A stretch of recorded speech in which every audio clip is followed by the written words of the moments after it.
Victor, c'est ma mère. Les mots d'Isabella résonnèrent dans le hall en verre de l'hôtel, mais mes yeux étaient rivés sur la femme qui venait d'entrer par la porte principale. C'était elle.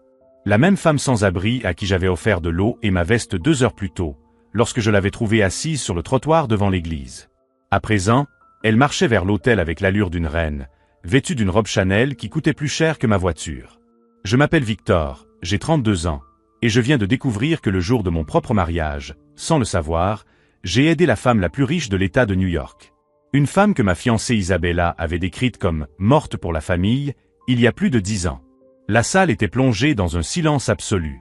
300 invités, tous issus de la haute société new-yorkaise, regardaient avec stupéfaction Catherine Rothschild Martinez, la légendaire héritière qui avait disparu de la scène publique après un scandale familial, marchait calmement dans l'allée centrale.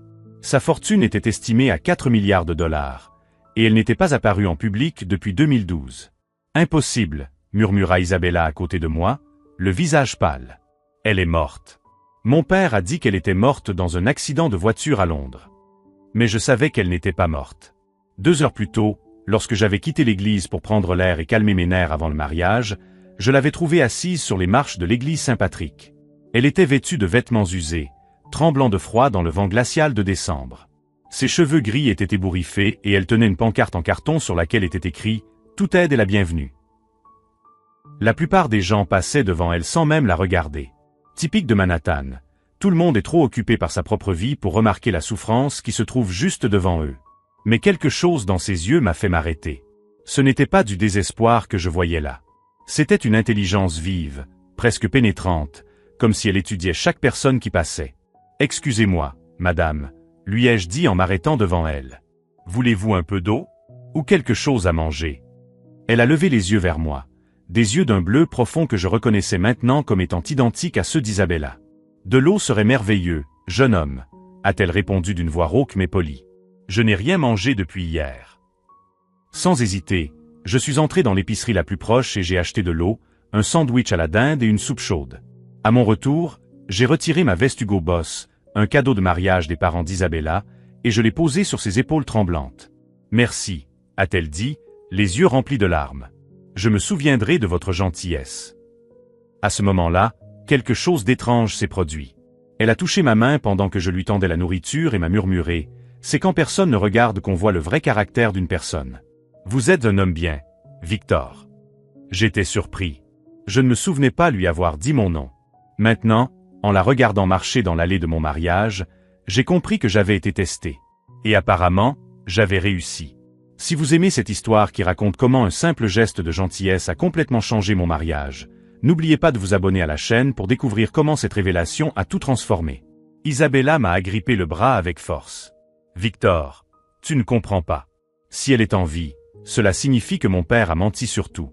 À propos de l'héritage, des affaires, de qui contrôle réellement l'empire familial. » Sa voix était chargée de panique. « Elle peut ruiner toute notre vie. » Mais tandis que ma fiancée paniquait à mes côtés, je me contentais d'observer la femme que j'avais aidée à se rapprocher de l'autel.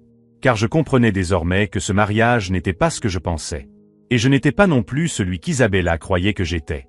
Catherine continua d'avancer dans l'allée, ignorant les murmures choqués des 300 invités qui remplissaient la salle de cristal du Plaza Hotel. Chacun de ses pas résonnait comme un coup de marteau, scellant le destin d'une famille qui avait bâti sa fortune sur des mensonges. Isabella était à mes côtés, tremblante. « Victor, nous devons partir d'ici. Maintenant. » Sa voix avait une urgence désespérée que je n'avais jamais entendue auparavant. Tu ne comprends pas de quoi elle est capable. Mais je comprenais parfaitement. Au cours des 6 derniers mois, depuis qu'Isabella avait accepté ma demande en mariage, j'avais commencé à remarquer d'étranges incohérences dans l'histoire de sa famille. De petits détails qui ne collaient pas. Comme le fait qu'Isabella changeait toujours de sujet lorsque je lui posais des questions sur sa mère. Comme le fait que son père, Ricardo Martinez, évitait de parler du tragique accident qui avait soi-disant coûté la vie à Catherine à Londres. « Elle est morte en 2012, » m'avait répété Isabella à maintes reprises. Accident de voiture. Très traumatisant pour la famille. S'il te plaît, n'en parle pas devant mon père. Mais la femme qui marchait vers l'autel était bien vivante. Et à la façon dont tout le monde dans la salle la regardait, certains avec révérence, d'autres avec une peur absolue. Il était clair que Catherine Rothschild Martinez était une légende que tout le monde connaissait, sauf moi. Mesdames et messieurs, la voix de Catherine résonna dans la salle sans avoir besoin de micro. Sa présence imposait naturellement le silence. Je m'excuse d'interrompre cette célébration, mais je dois parler à mon gendre. Gendre. Le mot fit l'effet d'une bombe parmi les invités. Isabella me serra le bras si fort qu'elle me laissa des marques. « Victor, elle va détruire notre vie », murmura-t-elle désespérément. Mon père a tout construit après son départ. Les affaires, notre position sociale, tout. Si elle revient. C'est alors que j'ai compris la vérité dévastatrice. Isabella n'était pas seulement nerveuse à l'idée de rencontrer une belle-mère inattendue. Elle était terrifiée parce que toute la richesse de sa famille, le manoir dans les Hamptons, les voitures de luxe, les études à Princeton qu'elle avait payées, ce mariage extravagant au Plaza, tout avait été construit sur un mensonge. Catherine s'est arrêtée à environ 1 mètre de nous. De près, je pouvais voir que sous les vêtements élégants qu'elle portait maintenant, il y avait encore des traces de la femme vulnérable que j'avais rencontrée sur le trottoir. Mais il y avait autre chose, une intelligence aiguë qui tranchait comme un rasoir. « Isabella, ma chérie, » dit Catherine, la voix chargée d'une ironie glaciale. « Tu as tellement grandi depuis qu'ils m'ont forcé à partir. 15 ans, c'est long. 15 ans. Pas 10, comme Isabella l'avait toujours dit. Encore un mensonge. Maman, parvint à dire Isabella, d'une voix presque inaudible. Nous pensions que tu étais morte. Catherine sourit, mais il n'y avait aucune chaleur dans ce sourire. Oui, j'imagine que Ricardo a répandu cette version. C'était beaucoup plus pratique pour lui de prendre le contrôle de l'héritage qui m'appartenait de droit. Beaucoup plus facile de vous expliquer pourquoi maman ne vous rendait jamais visite et ne vous appelait jamais. Le salon était plongé dans un silence absolu. Les 300 invités, l'élite de New York, observaient ce drame familial se dérouler comme une émission de télé-réalité en direct. Mais toi, Victor, Catherine se tourna vers moi, et ses yeux bleus brillèrent d'une approbation sincère. Tu m'as offert de l'eau quand j'avais soif, à manger quand j'avais faim, ta veste quand j'avais froid, sans savoir qui j'étais, sans rien attendre en retour. Isabella me regarda avec une horreur grandissante. Tu la connaissais avant? Quand? Il y a 2 heures, répondis-je d'une voix étrangement calme. Elle était assise devant l'église. J'ai pensé que c'était une femme sans abri qui avait besoin d'aide. Besoin d'aide, répéta Catherine en savourant ces mots. C'est intéressant comme la perspective change tout, n'est-ce pas? Pendant 15 ans, Ricardo m'a dit que la famille était mieux sans moi. Que j'étais instable, dangereuse, une honte pour le nom Martinez. Elle ouvrit un petit sac qu'elle portait et en sortit un document officiel.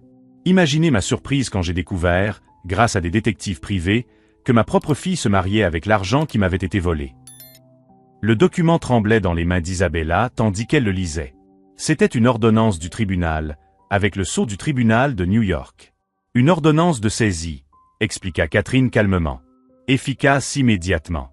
Tous les comptes, propriétés et investissements au nom de Martinez sont gelés dans l'attente d'une enquête approfondie sur le détournement de succession. Isabella s'effondra. Littéralement.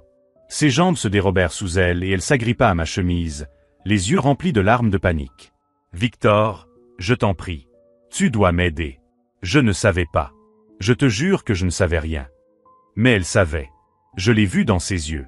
Peut-être pas les détails juridiques, mais elle avait toujours su que quelque chose clochait dans l'histoire de sa mère décédée. Et elle avait choisi de croire la version qui lui donnait accès à la fortune. « Où est ton père maintenant ?» ai-je demandé, ma voix plus froide que je ne le voulais. Il n'a pas pu venir au mariage, a balbutié Isabella. Un voyage d'affaires urgent aux îles Caïmans. Catherine a ri, un son sans humour. Comme c'est pratique. Les îles Caïmans, où il a transféré 2 millions de dollars de mon compte fiduciaire la semaine dernière. Mes avocats sont déjà là-bas, bien sûr. Toute la salle assistait à notre destruction en direct.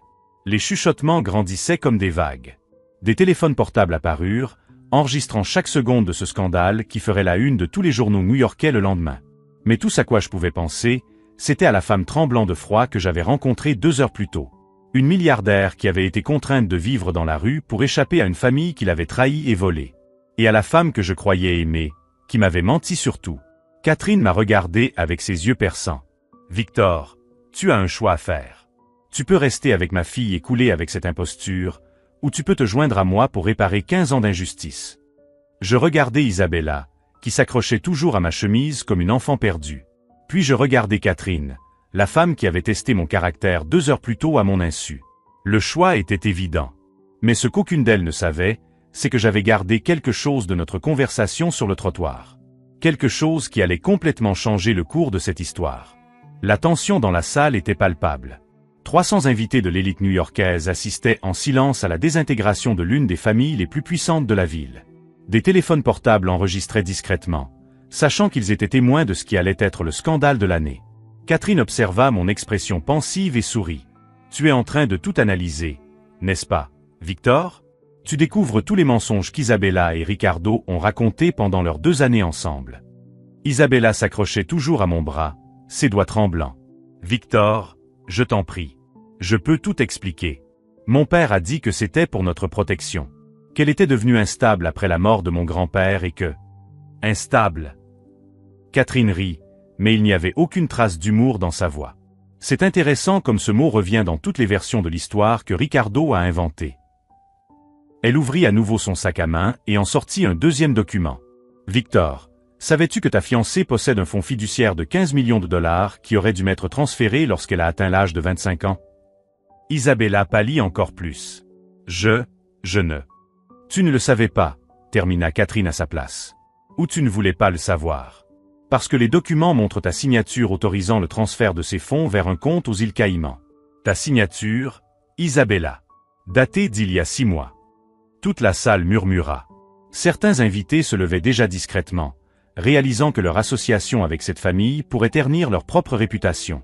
Dans la haute société new-yorkaise, les scandales financiers étaient contagieux. « Il y a 6 mois, » répétai-je, ma voix me semblant étrangère. « C'est à ce moment-là que tu m'as suggéré de signer le contrat prénuptial.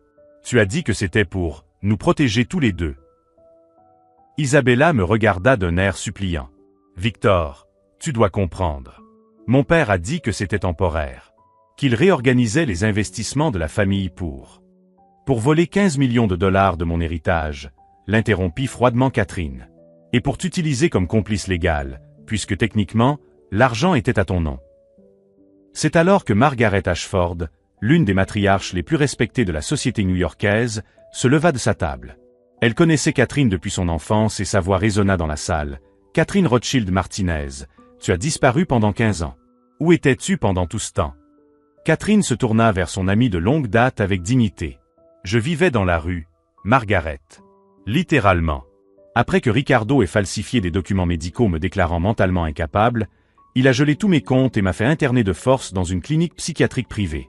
Je me suis échappé et j'ai passé des années à vivre de ville en ville, essayant de survivre. » Le silence qui suivit fut assourdissant. Margaret Ashford se couvrit la bouche de la main, horrifiée. « 15 ans, » continua Catherine, la voix tremblante. « 15 ans à dormir dans des refuges, dépendante de la gentillesse d'étrangers. 15 ans à être traitée comme invisible par la société qui m'avait autrefois accueilli. Et tu sais ce que j'ai appris, Margaret? J'ai appris à reconnaître la vraie nature des gens. » Elle me regarda droit dans les yeux. « Et votre futur gendre a fait preuve de plus de compassion en 5 minutes sur le pas de l'église que ma propre fille en toute une vie. » Isabella pleurait à présent, ses larmes mouillant la soie de sa robe de mariée à 20 000 dollars. « Maman, je suis désolé. Je ne savais pas que tu souffrais. Papa m'a dit que tu nous avais rejetés, que tu avais choisi une autre vie. » Choisi.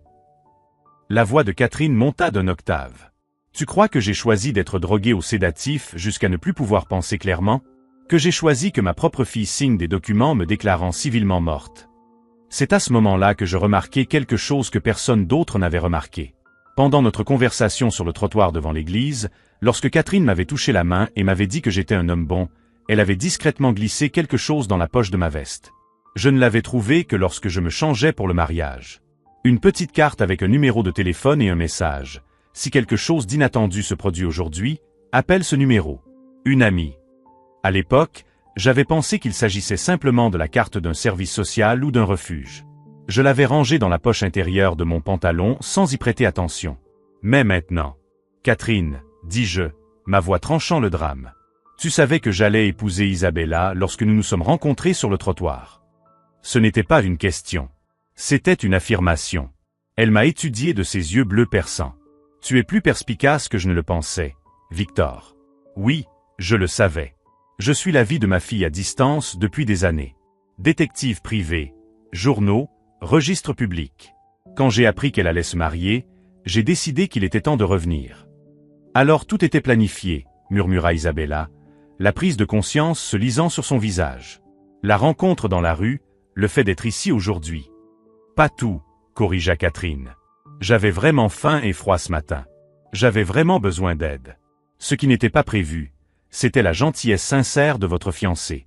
C'était un test spontané qu'il a passé avec brio. Margaret Ashford s'approcha, l'air à la fois choquée et curieuse. Catherine, tu as dit que tu avais des enquêteurs. Quelle preuve as-tu de tout cela? Catherine sourit, et cette fois, il y avait une réelle satisfaction dans ce sourire. Margaret, ma chérie, j'ai 5 ans de documentation minutieuse. Virements bancaires, falsification de documents, corruption de médecins, détournement de fonds. Ricardo Martinez a bâti un empire financier en utilisant mon argent, mon identité et ma réputation. Elle fit une pause, laissant ses mots faire leur effet. Et le plus intéressant, il a tout documenté. Apparemment, il croyait que j'étais vraiment morte et qu'il n'y aurait jamais de conséquences. Les hommes arrogants deviennent souvent négligents. Isabella secouait frénétiquement la tête.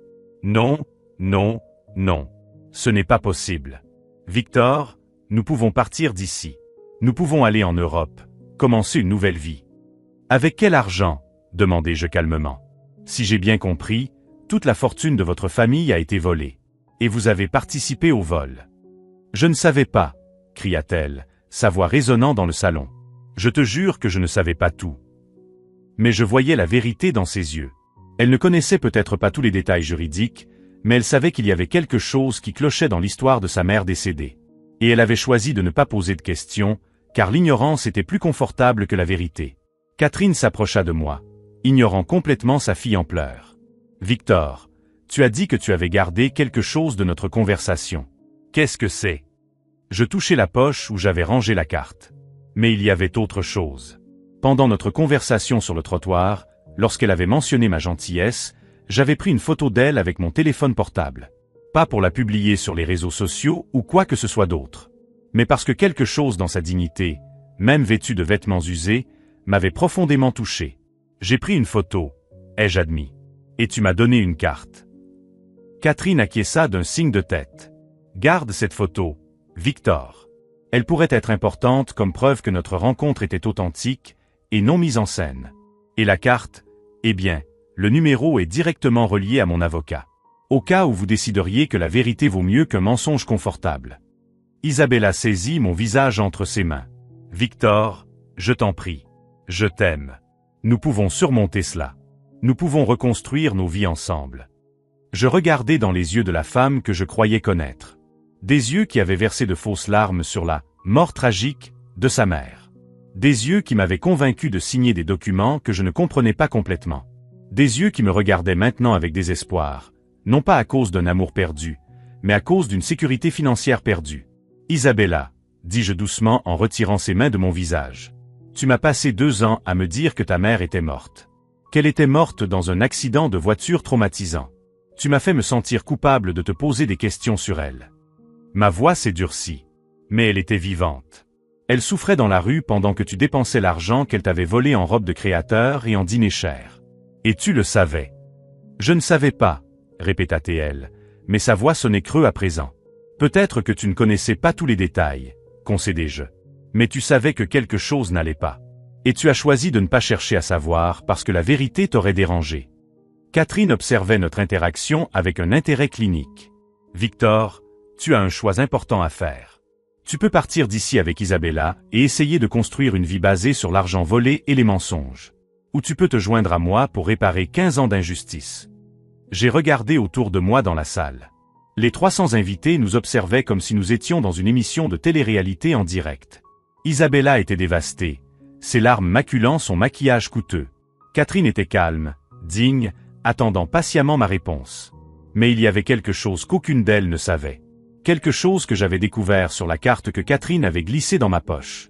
Quelque chose qui allait complètement changer le cours de cette histoire. Avant de me décider, dis-je en sortant la carte de ma poche, j'ai une question à te poser, Catherine. Elle acquiesça, intriguée. Pourquoi le numéro sur cette carte est-il enregistré au nom de Victor Sterling? Le silence qui suivit fut absolu.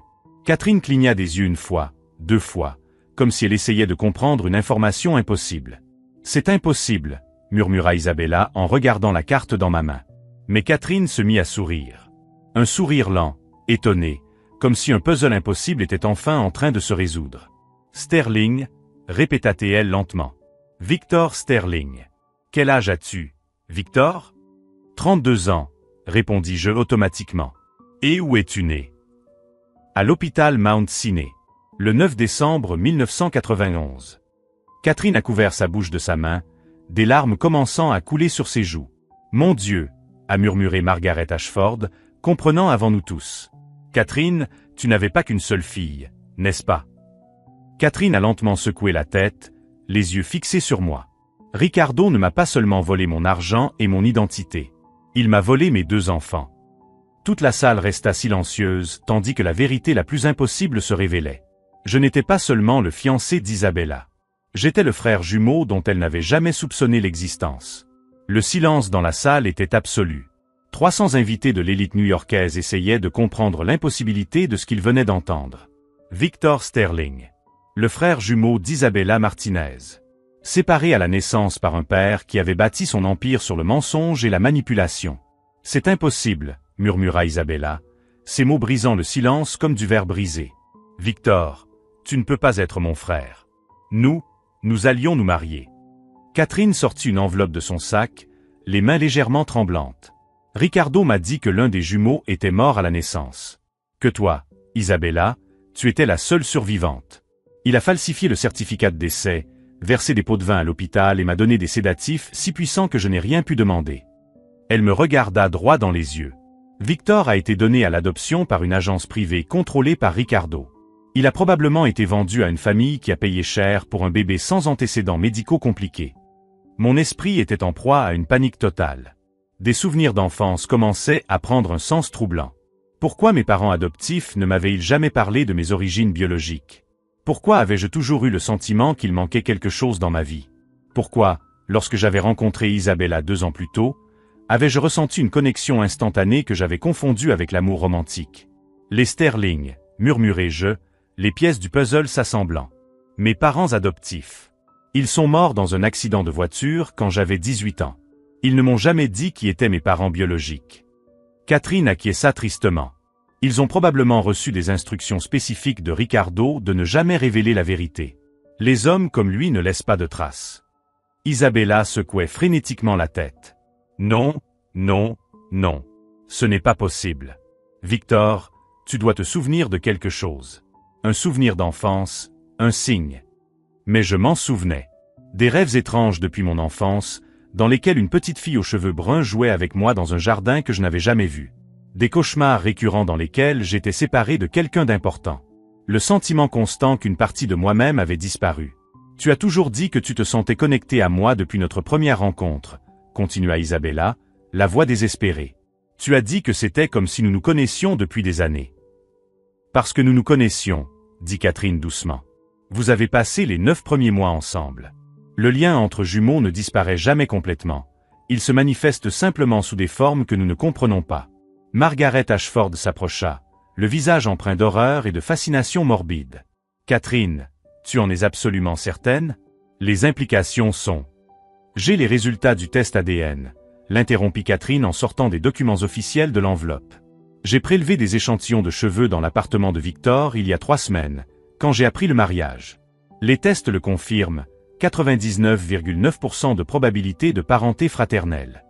Toute la salle murmura. Certains invités se levaient déjà, réalisant que leur présence à ce scandale pourrait entacher leur propre réputation. D'autres restèrent, hypnotisés par la dimension shakespearienne du drame. Il y a 3 semaines, répétai-je, ma voix sonnant lointainement. Vous le saviez depuis 3 semaines et vous n'avez rien dit. J'avais besoin de plus de preuves, expliqua Catherine. Et je devais m'assurer du genre d'homme que vous étiez. Si vous aviez le caractère de Ricardo, vous auriez laissé le mariage se dérouler et utilisé cette information pour faire chanter la famille plus tard. Elle me regarda avec une approbation maternelle. Mais tu as prouvé aujourd'hui, sur le parvis de l'église, que tu étais capable de compassion sincère. Que tu étais capable de bonté désintéressée. Cela m'a donné l'espoir que, lorsque tu connaîtrais la vérité, tu ferais le bon choix. Isabella m'a de nouveau saisi le bras. Victor, je t'en prie. Nous pouvons surmonter cela. Nous pouvons déménager loin d'ici, commencer une nouvelle vie. En tant que frère et sœur, ai-je demandé d'une voix tranchante. Isabella, nous avons failli commettre un inceste. Comprenez-vous la gravité de ce que votre père a fait? Je ne savais pas, s'écria-t-elle. Comment aurais-je pu savoir? Parce que, dit Catherine froidement, tu as toujours su qu'il y avait des secrets dans la famille. Tu as toujours su que quelque chose clochait dans l'histoire de ma mort. Et tu as choisi de ne pas chercher à savoir parce que l'ignorance était plus confortable. Si vous suivez cette révélation bouleversante et que vous voulez découvrir comment cette famille va faire face à des décennies de mensonges, abonnez-vous à la chaîne pour ne pas manquer la fin de cette histoire incroyable. Margaret Ashford s'approcha de Catherine. Ma chère, quelles sont vos intentions maintenant? Légalement, vous avez droit à tout. Catherine sourit, mais ce sourire était dépourvu de chaleur. Mes intentions, Margaret, sont simples. Je veux récupérer tout ce qui m'a été volé. Chaque dollar, chaque propriété, chaque investissement. Et je veux que Ricardo assume les conséquences légales de la fraude, de la falsification de documents et de l'enlèvement de mineurs. Enlèvement, s'exclama Isabella. Séparer intentionnellement des jumeaux, falsifier des certificats de décès, vendre un enfant à l'adoption illégale, énuméra Catherine. Ce sont des crimes fédéraux, Isabella. Ton père n'a pas seulement volé mon argent. Il m'a volé mes enfants. Je regardai Catherine, puis Isabella, essayant d'assimiler cette nouvelle réalité. Ma fiancée était ma sœur. Ma belle-mère était ma mère biologique. Et l'homme que je n'avais jamais rencontré était responsable d'avoir détruit ma famille avant même que je sache qu'elle existait. Catherine, dis-je d'une voix plus ferme que je ne l'aurais souhaité. Où est Ricardo maintenant? Elle sourit, et cette fois, son expression reflétait une satisfaction sincère. Aux îles Caïmans, essayant de transférer les 2 derniers millions de dollars de mon compte fiduciaire vers une banque offshore. Malheureusement pour lui, mes avocats ont déjà émis des ordres de gel international. Il est coincé là-bas jusqu'à ce que les autorités américaines procèdent à son extradition. Extradition, murmura Isabella. Ton père a commis des crimes sur le sol américain, Isabella. Il devra répondre de ses actes devant les tribunaux américains. Et avec les preuves que j'ai recueillies au cours des 5 dernières années, il risque au moins 20 ans de prison. Isabella s'effondra sur une chaise voisine, le poids de la réalité la frappant enfin de plein fouet. Toute sa vie, son identité, sa richesse, même ses fiançailles, avaient été construites sur des mensonges. Victor, Catherine se tourna vers moi, ses yeux bleus, si semblables aux miens, brillant d'un espoir prudent. Vous avez un choix à faire. Tu peux essayer de maintenir cette mascarade et protéger Isabella des conséquences, ou tu peux te joindre à moi pour réparer 32 ans d'injustice. Je regardais autour de moi dans le salon. Les invités nous observaient comme si nous étions un spectacle. Isabella était détruite, pleurant en silence. Catherine se tenait debout, digne, attendant ma réponse. Mais il y avait quelque chose qu'aucune d'elles ne savait. Quelque chose que j'avais découvert dans l'appartement d'Isabella 3 semaines auparavant. Quelque chose qui allait complètement changer le cours de cette confrontation. Avant que je me décide, dis-je en sortant mon téléphone de ma poche, il y a quelque chose que vous devez voir toutes les deux.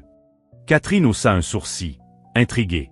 Isabella, ai-je poursuivi d'une voix plus forte. Tu veux savoir comment j'ai vraiment découvert l'argent des îles Caïmans? Isabella a levé les yeux, confuse. Parce que j'ai vu les documents du transfert sur ton ordinateur portable. Il y a 3 semaines. Tu n'étais pas seulement au courant du vol, Isabella. Tu aidais activement à cacher l'argent. Le silence qui suivit fut absolu. Et j'ai des photos de tout. Le silence dans le salon devint assourdissant. 300 invités de l'élite new-yorkaise observaient tandis que je tenais mon téléphone, l'écran affichant la première de plusieurs photos qui allaient tout changer. Il y a 3 semaines, ai-je commencé, ma voix résonnant dans la salle de cristal. Isabella m'a demandé d'utiliser son ordinateur portable pendant que le mien était en réparation. Elle m'a dit qu'elle devait vérifier quelques emails professionnels. Isabella était aussi pâle que la soie de sa robe de mariée. Victor, tu ne comprends pas le contexte. Laisse-moi te montrer le contexte, l'interrompis-je en agrandissant la première photo sur l'écran. Voici une capture d'écran de ta conversation par email avec ton père, datée du 23 octobre. 3 jours avant son départ pour les îles Caïmans. Catherine s'approcha, les yeux brillants d'un intérêt renouvelé. Qu'est-ce qu'elle a dit? Je m'éclaircis la gorge et lus directement sur la capture d'écran. Papa, j'ai transféré 500 000 $ supplémentaires sur le compte offshore suisse comme tu me l'as demandé. Victor ne se doute de rien. Il a signé tous les documents prénuptiaux sans les lire. Après le mariage, il sera impossible de remonter jusqu'à nous. Le murmure collectif des invités fut comme une vague déferlante. Margaret Ashford couvrit sa bouche, horrifiée. Isabella m'a agrippé le bras. « Victor, tu sors ça de son contexte. J'étais juste. » « Juste quoi ?» ai-je demandé en passant à la photo suivante. « Parce qu'ici, tu réponds à l'email de ton père qui te demande si j'ai découvert le compte à Zurich, il ne se doute de rien. Il est très naïf. Il croit tout ce que je lui dis au sujet de la mort de maman. Continue à transférer. Quand on sera marié, il ne pourra pas témoigner contre moi grâce au privilège conjugal. » La réaction dans la salle fut immédiate et dévastatrice. Des conversations à voix basse éclatèrent parmi les invités. Certaines personnes se levaient déjà, réalisant qu'être associées à ce scandale pourrait ruiner leur propre réputation. Catherine me serra la main, les yeux remplis de larmes. « Victor, tu savais depuis 3 semaines que c'était un piège ? » « Pas seulement un piège, » répondis-je en montrant d'autres photos. Un plan complet de détournement de fonds et de bigamie technique. Isabella savait qui j'étais depuis notre première rencontre. Isabella tenta de se précipiter vers la sortie, mais Margaret Ashford, avec toute son autorité de matriarche sociale, lui barra le chemin. « Jeune femme, vous resterez ici jusqu'à ce que tout soit expliqué. » « Il y a plus, » ai-je poursuivi en agrandissant une photo d'un document officiel. Voici un rapport d'enquête privée qu'Isabella a commandé sur moi 6 mois avant que nous nous rencontrions par hasard, dans ce café de Soho. Elle connaissait mon nom complet, mon histoire d'adoption, et même mon adresse. Catherine lut par-dessus mon épaule, sa voix devenant de plus en plus glaciale. Elle avait pour instruction de se rapprocher de vous afin de s'assurer que vous signiez des documents qui lui donneraient un accès légal à mon héritage par le biais du mariage. Et ça a marché, admis-je amèrement. Pendant 2 ans, j'ai cru avoir trouvé mon âme sœur. La connexion instantanée que j'avais ressentie était réelle, celle de 2 jumelles séparées. Mais elle savait depuis le début. Isabella pleurait maintenant sans retenue. « Victor, je suis tombée vraiment amoureuse de toi. Oui, ça a commencé comme un plan, mais ensuite... » « Ensuite quoi ?» demandai-je en lui montrant la dernière photo. Parce que cet email date d'il y a seulement 1 semaine. Papa, accélère les transferts. Victor pose beaucoup de questions sur notre famille. Je dois l'épouser avant qu'il ne découvre la vérité. La salle entière était plongée dans un silence absolu. C'est alors que Catherine a ouvert son sac à main et en a sorti un autre téléphone. « Victor, il y a quelque chose que je ne t'ai pas encore dit à propos de mes activités au cours des 5 dernières années. » Elle composa un numéro et mit le haut-parleur. « Agent Morrison, c'est Catherine Martinez. Activez le protocole justice. Nous avons Isabella Martinez à l'Hôtel Plaza, dans la salle de cristal. Elle vient d'avouer sa participation à une fraude bancaire internationale. » La ligne resta silencieuse pendant un moment. « Confirmé, Madame Martinez. L'équipe fédérale est à 5 minutes du lieu. Gardez tout le monde dans la salle. » Isabella s'effondra complètement. « Agent Morrison, protocole justice, que se passe-t-il » Catherine sourit, mais ce sourire était dénué de chaleur. « Isabella, ma chérie, tu croyais que j'avais passé 15 ans dans la rue à survivre? Ces 5 dernières années, j'ai travaillé comme informatrice fédérale et aidé à démanteler des réseaux de fraude financière. » La révélation frappa le salon comme un coup de tonnerre. Margaret Ashford s'assit lourdement, digérant l'information. « Votre père n'est pas seulement un fraudeur individuel, » poursuivit Catherine. Il fait partie d'un réseau international qui utilise des mariages arrangés et la falsification de documents pour blanchir de l'argent grâce à des héritages manipulés. Vous deux étiez le dernier maillon dont nous avions besoin pour boucler l'affaire. » Isabella me regarda avec désespoir. « Victor, tu savais? Tu travaillais avec elle? » « Non, » répondis-je honnêtement. Jusqu'à ce matin, quand j'ai croisé Catherine dans la rue, je n'en avais aucune idée. Mais quand j'ai vu les photos sur ton ordinateur portable, j'ai commencé à faire des recherches. Et quand j'ai découvert que ma mère biologique était en vie. Tu m'as cherché, termina Catherine. Le numéro sur la carte que je t'ai donné était directement relié à mon contact au FBI. Tu as appelé hier soir. Et j'ai découvert que ma fiancée et mon beau-père faisaient l'objet d'une enquête pour des crimes fédéraux, ajoutai-je. Et que j'étais à la fois victime et témoin dans cette affaire. À ce moment-là, les portes de la salle s'ouvrirent et 6 agents fédéraux entrèrent, leurs badges brillants. L'agent en chef s'adressa directement à Isabella. « Isabella Martinez, vous êtes en état d'arrestation pour complot en vue de commettre une fraude bancaire, falsification de documents fédéraux et blanchiment d'argent international. Pendant qu'il lui lisait ses droits, Isabella m'a regardé une dernière fois. « Victor, je t'en prie. Il doit y avoir quelque chose que nous pouvons faire. » J'ai regardé la femme que je croyais aimer, qui m'avait menti sur tout pendant 2 années entières. « Isabella, la seule chose que tu puisses faire maintenant, c'est de me dire la vérité sur une chose. » Elle a acquiescé désespérément. À ces moments où nous étions seuls, quand tu me disais que tu m'aimais, y avait-il une part de vérité dans tes paroles? Isabella me regarda dans les yeux, les larmes coulant sur son visage. Elle ouvrit la bouche pour répondre, mais ne parvint pas à articuler un mot. Son expression brisée me donna la réponse. Alors que les agents l'emmenaient vers la sortie, Catherine me saisit le bras. « Victor, je sais que c'est dévastateur, mais tu as sauvé beaucoup d'autres familles en dévoilant ce réseau. » Je regardais autour de moi dans la salle, où 300 invités de l'élite new-yorkaise tentaient de comprendre le drame auquel ils venaient d'assister. Certains semblaient choqués, d'autres intrigués, d'autres encore clairement soulagés de ne pas être impliqués. « Catherine, dis-je, me permettant enfin d'appeler ma mère biologique par son prénom. Que va-t-il se passer maintenant? » Elle sourit, et cette fois, il y avait un véritable espoir dans ce sourire. « Maintenant, mon fils, rentrons à la maison. Nous avons 32 ans de conversation à rattraper. » Mais alors que nous quittions ensemble le Plaza Hotel, je savais que ce n'était pas seulement la fin d'une mascarade. C'était le début d'une vie entière de vérité. Et Isabella? Eh bien, elle allait bientôt découvrir que la prison fédérale était très différente de la prison dorée de la haute société new-yorkaise. Certaines leçons s'apprennent à la dure. 6 mois plus tard, j'étais assis dans le bureau de Sterling et Associates, ma nouvelle société de conseil en sécurité financière. L'ironie du nom ne m'échappait pas. J'utilisais enfin mon vrai nom de famille. Catherine entra avec 2 tasses de café et un journal plié. « Les résultats du procès ont été rendus aujourd'hui, » dit-elle en posant le New York Times sur mon bureau. Le titre était accablant. Une héritière de l'élite condamnée à 15 ans pour fraude internationale. La photo d'Isabella menottée occupait la moitié de la première page. « Ricardo a pris 25 ans, » a poursuivi Catherine en s'asseyant dans le fauteuil en face de mon bureau. Le réseau de blanchiment d'argent que nous avons découvert grâce à lui a démantelé des opérations dans 12 pays. Le FBI estime que nous avons sauvé plus de 200 millions de dollars d'héritage volé. Je regardais par la fenêtre du 32e étage, observant Manhattan s'étendre sous nos pieds. 6 mois plus tôt, j'étais sur le point d'épouser ma propre sœur jumelle, sans savoir que toute ma vie était basée sur des mensonges. Aujourd'hui, je construisais quelque chose de réel. « Des regrets ?» demanda Catherine en suivant mon regard. « D'avoir dénoncé Isabella? Non. » Ma réponse fut sans hésitation. Elle a eu de multiples occasions de me dire la vérité. Quand elle a découvert qui j'étais vraiment, quand elle a appris que Ricardo faisait l'objet d'une enquête, quand elle a vu que j'avais trouvé les documents. À chaque fois, elle a choisi le mensonge.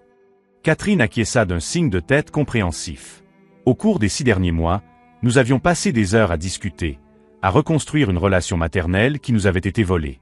J'avais découvert qu'elle n'était pas seulement une victime, mais une femme incroyablement résiliente qui avait transformé sa survie dans la rue en une mission visant à protéger d'autres familles. « Le testament de votre grand-père a finalement été validé », m'a-t-elle dit en me tendant une enveloppe officielle. « Vous êtes désormais l'héritier officiel de 50% de la fortune Rothschild-Martinez. » Isabella a perdu tous ses droits lorsqu'elle a été condamnée. J'ai ouvert l'enveloppe et regardé les chiffres. Plus d'argent que je ne pourrais en dépenser en 3 vies. Mais ce n'était pas une question d'argent, cela n'avait jamais été le cas. Et les Sterling? Mes parents adoptifs? Demandai-je. Ils ont également été victimes, répondit Catherine tristement. Ricardo les a convaincus que vous étiez le fils d'une mère toxicomane décédée. Ils croyaient sauver un enfant abandonné. Quand ils ont découvert la vérité grâce à l'enquête, ils ont été dévastés. Je pris la photo encadrée sur mon bureau, Tom et Sandra Sterling le jour de ma remise de diplôme. Ils m'avaient aimé sincèrement, même s'ils avaient été trompés sur mes origines. Ils m'ont présenté leurs excuses, poursuivis-je. Ils m'ont dit qu'ils avaient toujours soupçonné quelque chose d'étrange dans les documents, mais qu'ils avaient cru les avocats lorsqu'ils leur avaient dit que tout était en règle. Mon téléphone a sonné. C'était l'agent Morrison. « Victor, nous avons du nouveau dans l'affaire Cayman. Nous avons récupéré 3 millions supplémentaires sur un compte que Ricardo avait caché au nom d'un de ses proches. L'argent sera restitué à la fondation familiale.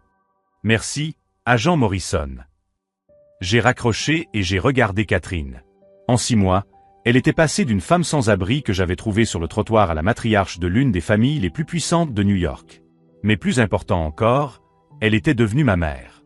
Tu sais ce qui est le plus étrange dans tout ça, lui ai-je demandé. Pendant 2 ans avec Isabella, j'ai toujours senti qu'il manquait quelque chose. Qu'il y avait un lien que je n'arrivais pas à définir. Je pensais que c'était l'amour. C'était l'amour, corrigea Catherine. L'amour fraternel. Le lien entre jumeaux que même Ricardo n'a pas réussi à effacer complètement. Je pris la photo que j'avais prise d'elle sur le trottoir devant l'église, celle qui était devenue une preuve cruciale dans l'affaire fédérale. Une femme vêtue de haillons, mais avec une dignité inébranlable dans les yeux. « Pourquoi as-tu tout risqué en te présentant à mon mariage ?» lui ai-je demandé. « Tu aurais pu me contacter en privé. » Catherine a souri. Parce qu'Isabella avait besoin de voir les conséquences de ses choix publiquement. Et parce que tu méritais de connaître la vérité devant tous ceux qui comptaient pour toi. Certaines révélations sont trop puissantes pour rester dans l'ombre. La semaine dernière, j'ai rendu visite à Isabella à la prison fédérale. Pas pour lui demander pardon ou pour nous réconcilier, mais pour tourner la page. Elle était différente, plus petite, plus fragile, comme si la réalité avait finalement brisé le masque de confiance qu'elle utilisait comme armure. « Victor », m'avait-elle dit à travers la vitre épaisse, si je pouvais remonter le temps. « Tu aurais dit la vérité dès le premier jour », lui avais-je demandé. Elle avait baissé les yeux. « Je ne sais pas. » Cette honnêteté, finalement, valait plus que n'importe quelle excuse. Aujourd'hui, je me suis levé de table et je me suis dirigé vers la fenêtre. En bas, sur le trottoir où tout avait commencé, Catherine avait installé une petite plaque, à la mémoire de tous ceux qui étaient invisibles jusqu'à ce que quelqu'un choisisse de les voir. J'ai appris quelque chose d'important ce jour-là à l'église, ai-je dit à Catherine. La bonté n'est pas une question de récompense. C'est faire ce qui est juste quand personne ne regarde. Et tu as découvert que quelqu'un regarde toujours, a-t-elle répondu. Si cette histoire, qui raconte comment un simple choix de compassion a révélé des décennies de mensonges et transformé toute une famille, vous a touché, abonnez-vous à la chaîne pour découvrir d'autres histoires de courage, de vérité et de justice qui prouvent que faire ce qui est juste en vaut toujours la peine. Aujourd'hui, lorsque je croise des personnes en difficulté dans les rues de New York, je m'arrête toujours. Non pas parce qu'elles pourraient être des milliardaires déguisés, mais parce qu'elles pourraient être des êtres humains qui ont besoin d'humanité. Parfois, les plus beaux cadeaux de la vie se cachent sous les déguisements les plus inattendus. Et parfois, sauver un inconnu est la seule façon de se sauver soi-même.